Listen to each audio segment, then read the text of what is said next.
I'm Gerald Connelly and thank you for joining us at Timor Time 2020.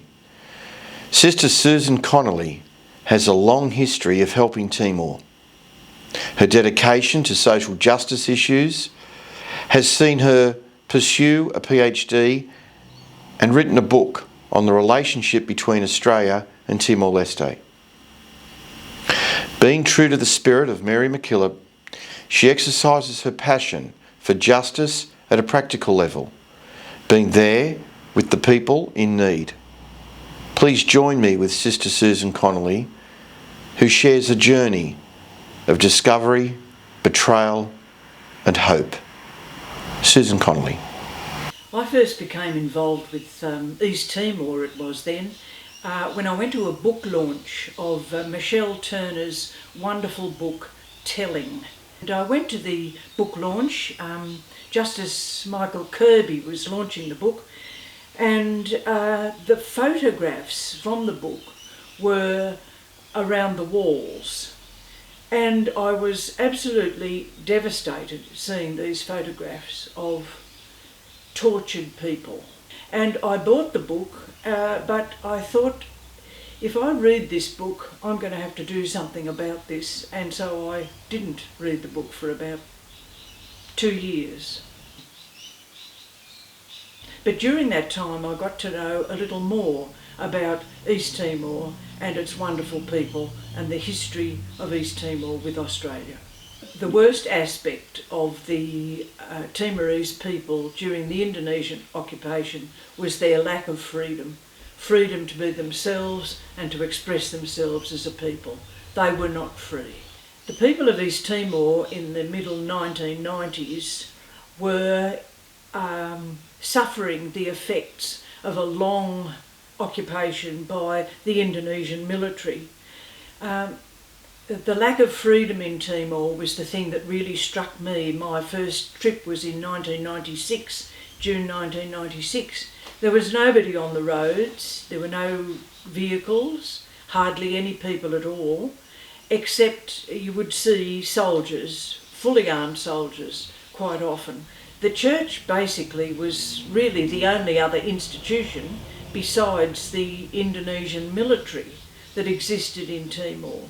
And it became very strong because the people flocked into the church to receive the help, the sense of identity, the support of their language and their customs and their way of life that they wanted and needed.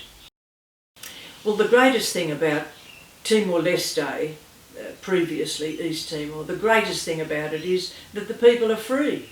The people freed themselves from the Indonesian occupation. They were the ones who got themselves a referendum under the United Nations auspices. They were the ones who got dressed up in their Sunday best on the 30th of August 1999 and were seen by Australian monitors of the election walking out of the mist in their Sunday best, holding their identification papers in their hands.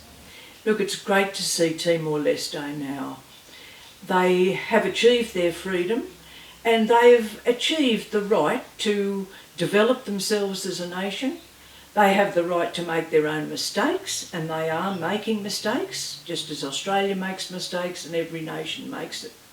But to see the tremendous development that has happened in the last 20 years is amazing. They've got their systems as stable as they can, although as a new nation having to reinvent itself, or having to invent itself actually, as a nation, there are difficulties that they have to negotiate. Many Australians, many Australian groups have done a great deal and are trying to do a lot as well.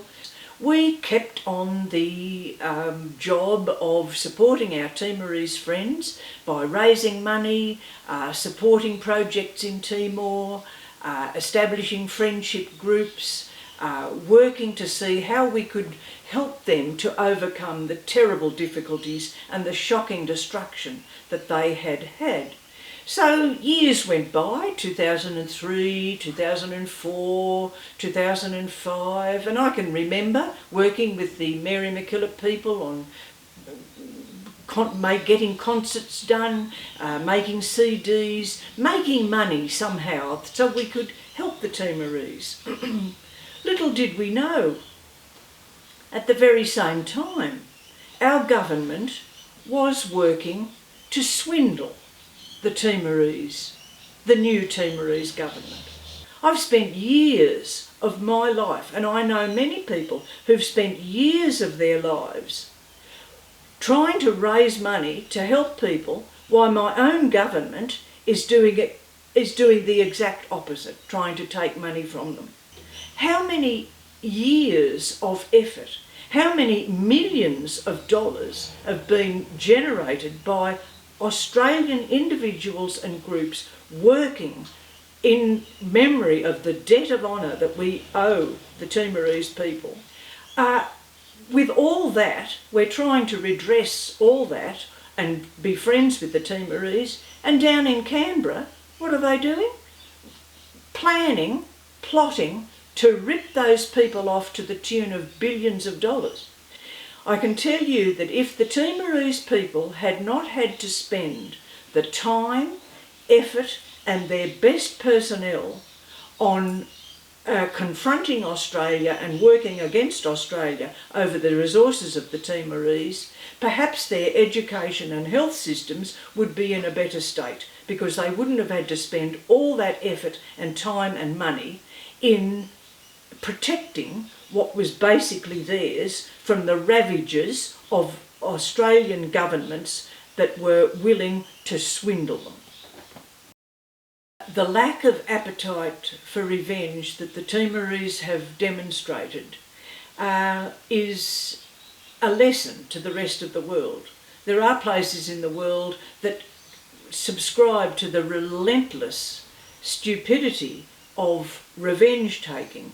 Now that has not happened in Timor, and it is a wonderful lesson to all of us. That is a wonderful gift to the world that we should be grateful to the Timorese for. And I personally thank them for their example of refusing to repay violence with violence. Timor-Leste is a young country. 68% of children from 6 to 18 made up the population in 2019. In the community of Hera, most families live below the poverty line and see little reason to send their children to schools. It is a burden on many families for their children to go to school instead of working on their farms. Alongside Timor-Leste's leadership and government, Atlas is focused on supporting the education of the youth to fuel their future. In 2015, the Dominican Sisters looked to develop their early education facility into a school in Hera. At the time, they had a preschool in a hall and a Year 1 class in a room of the convent. After former Prime Minister Jean-Alain Guzmão heard about this project, he helped with providing grants and public support. With this funding, they were able to build 12 rooms for the school. The Dominican Sisters then approached the local community orphanage in Hera with the opportunity for the children to be educated.